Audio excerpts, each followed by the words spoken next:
Tudo bem? Semana passada nós começamos a conversar sobre o livro dos Salmos. Vamos continuar essa conversa então?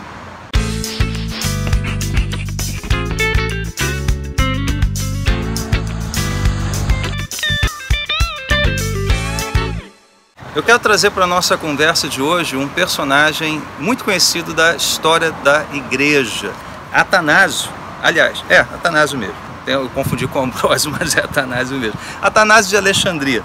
Ele disse o seguinte: cada salmo está composto e é proferido pelo Espírito, sendo um espelho no qual se refletem as emoções de nossa alma, onde podemos captar os movimentos da nossa alma e nos faz dizer, como provenientes de nós mesmos, como palavras nossas, para que, trazendo à memória as nossas emoções passadas, reformemos a nossa vida espiritual. Lembra que no vídeo da semana passada nós dissemos que um dos grandes benefícios dos Salmos é nos ensinar a orar, como nos expressarmos diante de Deus, como elevarmos a Deus aquilo que estamos sentindo, aquilo que está no nosso coração. E os antigos já perceberam isso no Saltério. O Saltério ele cobre toda sorte do que Atanásio chamou de emoções, né, típicas do ser humano.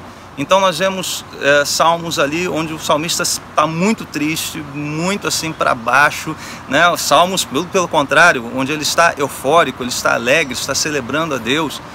Salmos em que a sua indignação ela se torna muito clara, salmos em que ele questiona, ele duvida, ele faz perguntas. Então tudo isso é muito importante porque nos ensina como nós oramos diante de Deus quando nós nos sentimos exatamente assim. Vou dar um exemplo para vocês a partir de um desses salmos muito conhecido, muito amado do povo de Deus, que é o Salmo 42.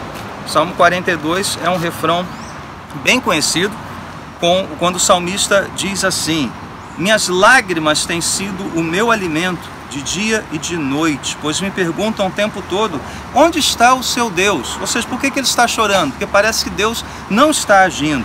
E aí vem o refrão, né, no verso 5, por que você está assim tão triste, ó minha alma? Por que está assim tão perturbada dentro de mim? Pausa aqui, veja que nem o salmista entende o que está se passando com ele mesmo. E veja, isso é algo legítimo de se colocar diante de Deus em oração. Você pode dizer: Senhor, eu não sei, eu não estou me entendendo, eu não sei o que está acontecendo comigo. Sabendo que Deus é poderoso para sondar o nosso coração por meio do seu Espírito e trazer à tona aquilo que é a resposta, talvez. E veja que mesmo nesse estado de desespero, de profunda tristeza, onde nem mesmo ele se entende, veja que ele não perde essa perspectiva da graça de Deus e do poder de Deus para mudar essa situação, porque ele conclui esse verso 5 da seguinte forma: põe a sua esperança em Deus, como se ele estivesse falando para a sua própria alma, né? Ó, alma, põe a sua esperança em Deus, pois ainda o louvarei, ele é o meu Salvador e o meu Deus, né? Embora ele continue dizendo que a minha alma está profundamente triste, veja que ele já sabe que Deus é capaz de trazer a ele esperança, consolo, né, de enxugar a lágrima. E se você pensar direitinho, a gente vai ver que o próprio Senhor Jesus, quando estava ali no seu momento de agonia, no Getsemane, ele disse: a minha alma está profundamente triste. Olha, se até o nosso Senhor, ele colocou isso diante de Deus, e olha, parênteses aqui, tá? Dizer que você está triste, que a sua alma está triste, não é atrair maldição, atrair tristeza, né? Essas palavras são tão negativas, vão atrair essas coisas. Fecha parênteses, né? Isso não é coisa de cristão, né? A Bíblia nos mostra, e pelos salmos nós vemos muito isso. O salmista entristecido diante de Deus, seja com a sua própria condição pecaminosa, seja como no Salmo 42, algo que ele não consegue entender, seja pela situação ao seu redor.